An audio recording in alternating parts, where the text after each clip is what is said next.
Ya Xuda xalasa Allah'ıma yar olup, Muhammed'e ümmet olup, şu Şaban ayının rozasını tutuşuna niyet kıldık.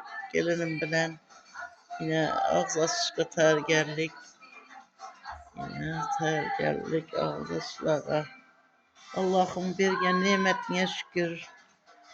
Bergen farzandlarına berçesine şükür. Yaşat koyganına, gürgüzü koyganına şükür. Yaratkan egem Allah'ım özüne şükür.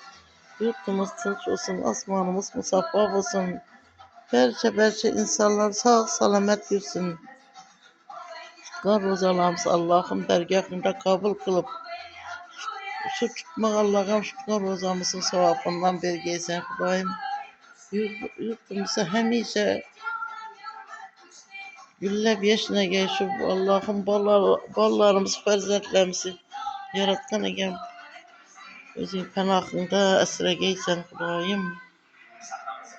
Ömürləri uzaq, rızkı ziyad ve Allah sağla egem yaratkanım. Yaratkan egem Xudoyim şu rozayı Ramazan aylarım ama sen bağır bütüncülükte yetip rozayı Ramazan ayını rozalarını tutuşam Allah'ım müyesser etkeysen. Yaratkan egem Allah'ım şükür bergen nimetlerine şükür. Farzandlarına şükür.